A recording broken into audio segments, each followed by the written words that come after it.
The day I became a millionaire wasn't a celebration. It was the moment I finally saw my own family for what they truly were. Not supporters, but opportunists who had no problem laughing at my dreams until they saw a chance to cash in.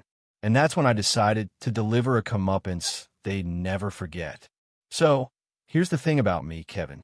I'm 28 now, but this story really kicks off when I just turned 26. My birthday that year? It was a quiet milestone, like most of them, pretty much unnoticed by my family. See, for the past 3 years, I've been practically glued to my laptop, pouring every ounce of myself into building an app. Everyone, and I mean everyone, said it would probably go nowhere.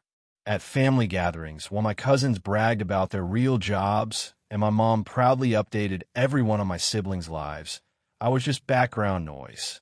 I was the guy still living in a studio apartment, spending more time talking to programmers online than actual people. I didn't have much back then, at least not anything they cared to see. But that year, something shifted. My app finally started bringing in decent revenue. Not millions, not yet, but enough that I could finally breathe without checking my bank account 10 times a day. I was proud, genuinely proud. And yeah, maybe I wanted a little recognition. Not a parade, nothing crazy, just a moment where they actually saw me, where I wasn't the family joke anymore. So, for my 26th birthday, I decided to do something different. I booked a private room at this really trendy steakhouse downtown. It wasn't flashy, but it definitely wasn't cheap. You know, the kind of place, sides in tiny cast iron skillets, waiters who explain the specials like they're reciting poetry. The whole dinner, for 10 of us, came in just under $500. I paid the bill myself, didn't even mention it until the end. I just wanted everyone to enjoy themselves. The night was actually going okay, typical family chatter. Until dessert. My brother, Jake, he's 2 years older, an insurance broker, classic jock-turned-corporate guy. He leaned back his chair, loosened his tie, and said, just loud enough for the whole table to hear, "Must be nice pretending you're successful." I remember the way his words just sucked the air right out of the room. For half a second, I actually thought maybe he didn't mean it like that. Maybe it was a bad joke. But then he just smirked, and the others, my cousins, my uncle, even my mom, they just laughed. Not big, booming belly laughs, but enough to let me know they thought it was funny. I sat there, fork still in hand, cake untouched, and just smiled. Forced, like I was wearing a mask that was starting to crack. I didn't say anything. I didn't want to make a scene. I told myself it didn't matter, that maybe they were just uncomfortable with me finally having a little bit of success. But inside, man, it stung. It really stung.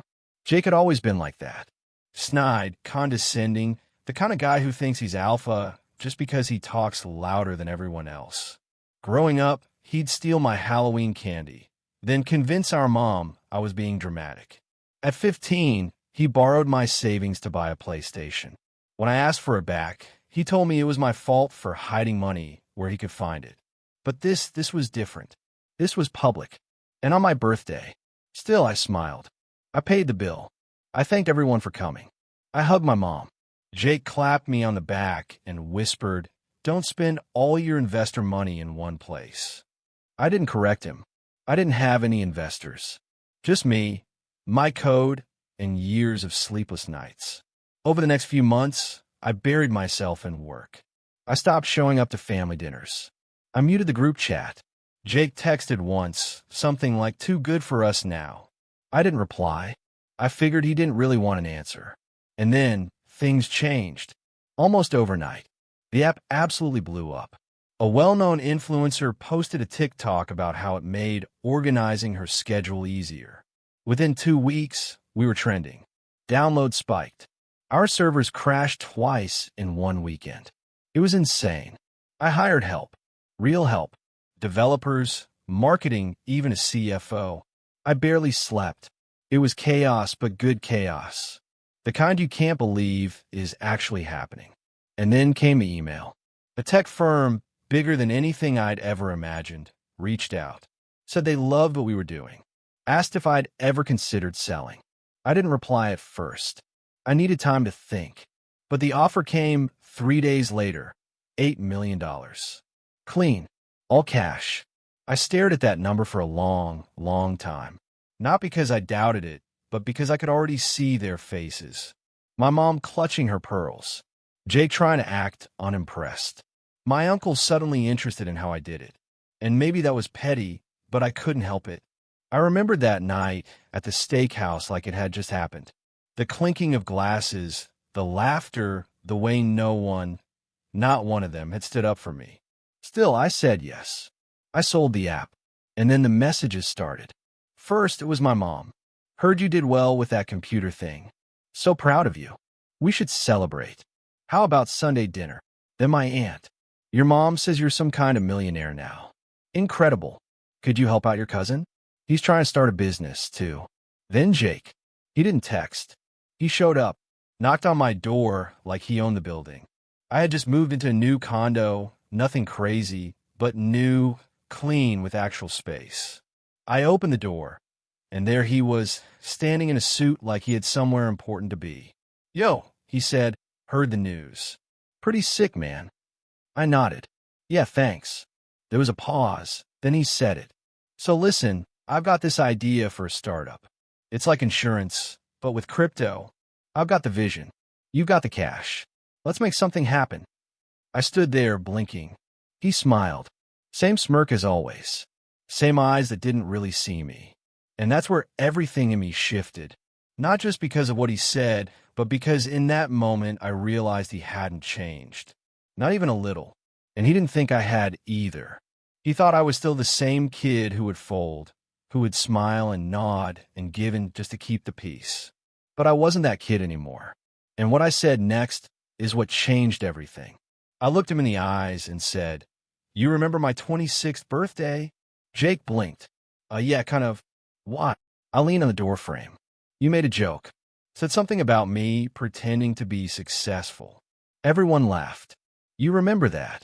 He chuckled like it was no big deal. Dude, come on. That was just a joke. No, it wasn't, I said, still calm. It was a jab. A public one. And nobody said a word. You made me feel like a fraud in front of our whole family. Like I was some loser pretending to be something I wasn't. Jake raised his eyebrows like I was being dramatic. All right, if you're still salty about that, maybe you shouldn't be throwing around millions. There was again. That smirk, that shrug-it-off arrogance, the kind of confidence built on decades of never being called out. But I wasn't 12 anymore. I wasn't even 26. I was a man who had clawed his way up while they laughed from the sidelines. I'm not salty, I said. I'm just not stupid. You didn't come here to congratulate me, Jake. You came to cash in. You think I owe you something because we share a last name. He scoffed. Dude, relax. It's just business. I thought we could help each other out. No, I corrected. You thought I could help you out. He got offensive. What's your problem, man? You get a little success, and suddenly you're too good for your own brother. No, I said, my voice low but steady. I got a little success and realized who's been rooting for me and who's been laughing behind my back. The silence between us stretched. Then he said something I'll never forget. You think you're better than everyone now, huh? Just 'cause you got lucky with some dumb app? I've been working a real job for years. I got a mortgage, a wife, kids, responsibilities. You played around on your laptop and hit the jackpot. That doesn't make you special, Kevin. It makes you lucky. I stared at him. I wanted to yell, to tell him about the nights I stayed up until 4 in the morning debugging code only to wake up at 7 for my day job. About the rejections, the times I couldn't afford to fix my car, the months of doubt and near panic attacks because I believed in something no one else could see. But I didn't. Instead, I said, if I'm lucky, then leave me alone and go get your own. He laughed. Well, you're really going to do this to family? I shrugged. You did first. I closed the door slowly, calmly. Behind it, I heard him mutter something. I didn't catch it. I didn't care. That should have been the end. But it wasn't. Because Jake didn't take rejection well. And apparently, neither did the rest of my family. Over the next few weeks, things got weird. My mom started calling more often, syrupy sweet at first, just checking in. How's your week going? Then came the guilt. Your brother's really struggling, you know. Things are tight. Maybe if you could just... My aunt called to tell me Jake was just feeling left out and that money makes people emotional. My cousin sent me a GoFundMe link. For what? I wasn't even sure. Something about starting a family-owned franchise. Every single time I politely declined, I got colder responses. My uncle messaged me out of nowhere and said I was letting success get to my head, that I owed it to the people who raised me to give back. Meanwhile, Jake started posting vague Facebook statuses. Funny how money changes people. Some people forget where they came from. Family is supposed to have your back. Guess not. And people like them, family members, old neighbors, even my high school math teacher. One of them even commented, "You were always the smart one, Jake. Keep your head up." Like I was the villain in his rags to riches sob story. It would have been funny if it wasn't so pathetic. But then it got worse. A week before Thanksgiving, my mom called me in tears. Not dramatic tears, real ones. She said Jake and his wife had been fighting. That money stress was pushing them to the brink. That he was ashamed to tell me, but he needed help. I asked what help meant. She paused. 10,000, just to cover a few things. He'll pay you back. I almost laughed. Not because I found it funny, but because it was so on the nose. The same brother who mocked me, humiliated me, and dismissed everything I worked for was now asking me, through our mom, for $10,000 like it was nothing. And what hurt more than the request was the assumption. The assumption that I was still the pushover, that I'd just do it because I always had. I didn't say yes, but I didn't say no either. I told her I'd think about it. And then Thanksgiving came. I hadn't planned on going, but my mom begged, said it would mean a lot to her, so I went. I showed up late, brought dessert. Everyone was already seated. Jake didn't say a word when I walked in. Neither did his wife. My uncle gave me a nod, but it felt tight. The air in the room was thick with unspoken things. We ate. We chatted. My mom tried too hard to make things feel normal. And then, somewhere between the mashed potatoes and the pumpkin pie, Jake raised his glass. To Kevin, he said, our very own tech genius. May success never change him. There was again that smug, loaded smile. The table laughed again. And just like that, it felt like I was back at the steakhouse.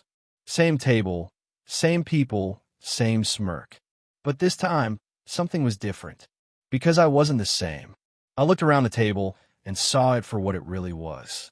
Not family, not love, but a room full of people who had only ever seen me as useful or laughable. Nothing in between. And that's when I made a decision. Not out of anger, not out of pride, but because I realized the only way to finally be free of it all was to stop playing the part they had written for me. So I put down my fork, wiped my mouth with a napkin, and cleared my throat. What I said next stunned the entire table. I cleared my throat gently, like I was about to give a toast. Everyone turned toward me. Maybe they thought I was going to laugh it off, play along, be the butt of the joke again. My mom smiled nervously. Jake raised his eyebrows like he was daring me to challenge him in front of everyone. I've been thinking a lot about what it means to be successful, I said. It's funny how some people think it just happens. Like it's luck. Like you just wake up one morning with a fat bank account and an ego the size of a mountain. Some of the cousins chuckled politely, unsure where I was going. My aunt sipped her drink. Jake leaned back in his chair, smug as ever. But the truth is, I went on, success doesn't change people. It just reveals them. It shows you who claps for you when you're not in the room, and who only calls when they want something. The room quieted. The laughter faded. Someone's fork clinked softly against their plate. Growing up, I continued, I never really felt like I belonged. I was the quiet one, the nerd, the kid who'd rather build something on a computer than throw a football. And that was fine. I didn't need anyone to cheer me on. But what I didn't expect was how quickly people would turn once that quiet kid finally made something of himself. I glanced at Jake. His smile was gone. You know, I said, my tone still calm. I spent years working 16-hour days. Failed a dozen times. Laughed at myself. Picked myself up. No one here asked how I was doing. No one offered support. I didn't expect it, to be clear. But I also didn't expect that when things did work out, the first thing I'd hear was a joke about pretending to be successful. My mom looked down at her lap. My uncle shifted in his seat. The cousins went completely silent. And now, I said, after all of that, the same people who laughed are suddenly here with open hands, acting like I'm different now. But I'm not the one who changed. I pushed my chair back and stood up slowly. You want to know the real reason I paid for that steakhouse dinner? I asked, scanning the table. It wasn't to show off. It wasn't to pretend. It was because I thought for one night you'd see me. That maybe you'd be proud. That maybe I'd matter. But that night told me everything I needed to know. Jake opened his mouth, but I cut him off. And just to be clear, I said, I don't owe any of you anything. Not a dollar, not an explanation, not a favor, not even this speech. But I gave you one anyway, because unlike you, I don't believe in pretending. Then I looked at my mom, who looked like she wanted to disappear. I love you, I told her. But I won't be guilt-tripped into bankrolling bad decisions. Not from Jake. Not from anyone. I turned to leave, but Jake finally found his voice. So, were you just going to walk out after everything Mom's done for you? After we sat here and supported you, your own family? I stopped in the doorway, slowly turned around. Support? I said. Jake, you've never supported me. You've mocked me, doubted me, undermined me. You don't want a brother. You want a bank. He jumped to his feet. Don't twist it, man. I just thought maybe if you really made it, you'd help family out. That's what we're supposed to do. You're right, I said. Family's supposed to help each other. But you're not family. Not anymore. And then, before he could respond, I walked out. I don't remember the drive home, just the silence in the car. The blessed absence of their voices. Over the next few days, the texts came in. First, my mom, then my aunt, then Jake. Furious. He accused me of humiliating him in front of everyone. Said I was being cruel, that I'd regret turning my back on my own family. I didn't respond. Not yet. Because what they didn't know was that I hadn't just walked out of Thanksgiving. I'd walked out of their story, and I was about to write my own. But I wasn't done yet. Not by a long shot. Because the real revenge, that was still coming. 3 months went by after that Thanksgiving dinner. 3 months of silence. Not one call, not one text, except from Jake, whose messages shifted from guilt-tripping to outright hostility. First it was, you're not better than anyone just because you got a little lucky. Then it turned into, you're the reason this family is falling apart. And eventually, I'm done with you. Honestly, that one stung a little. Not because it hurt, but because it confirmed what I'd known deep down for years. Jake never saw me as a brother. He saw me as competition, or worse, an ATM. And I knew right then that I needed to do something final. Not out of spite, but for closure. For clarity. For me. So, I started planning. Now, remember that steakhouse where this whole story began? The one I took everyone to for my 26th birthday, where Jake humiliated me in front of the entire family. Well, I booked again. Same private room. Same exact table. But this time I was calling the shots. And I had a message to deliver. I sent out formal invitations. Printed. Gold-trimmed. Sealed envelopes. Mailed to each family member personally. Inside was a simple message. You are cordially invited to a family celebration dinner. I'd like to share some news with you all. Dress sharp. 7 p.m. Steakhouse downtown. Private room. No explanation. No details. Just enough mystery to pique their curiosity. And just like I predicted, they all showed up. Jake walked in wearing a smug grin, like he was finally getting the recognition he always thought he deserved. My mom gave me a soft hug. My uncle clapped me on the back. Even my cousin, who hadn't spoken to me in years, said, "So, what's the big announcement, huh? Getting married? IPO? What is it?" I waited until we'd all been served our entrees. Everyone was eating, laughing, relaxed. Then I stood up. I tapped my knife gently against my glass. "I want to thank you all for coming," I began. "It's been a strange couple of years. Ups and downs. But tonight isn't about the app. It's not about money or success or anything like that. I paused, let the room settle. Tonight is about boundaries. Jake raised an eyebrow. What's that supposed to mean? I smiled, calm, unshaken. It means I've spent most of my life trying to prove myself to people who didn't care. Trying to earn love, respect, and basic decency from people who gave none of it, unless they thought they could get something out of me. My mom shifted uncomfortably in her seat. My aunt stared down at her plate. I've spent years being talked down to, being laughed at, being dismissed. And now that I've made something of myself, the same people who doubted me suddenly want to cash in, pretending they were there for the whole ride. Jake leaned forward. You dragged us here to lecture us? I didn't flinch. No, I invited you here to make something very clear. I'm done.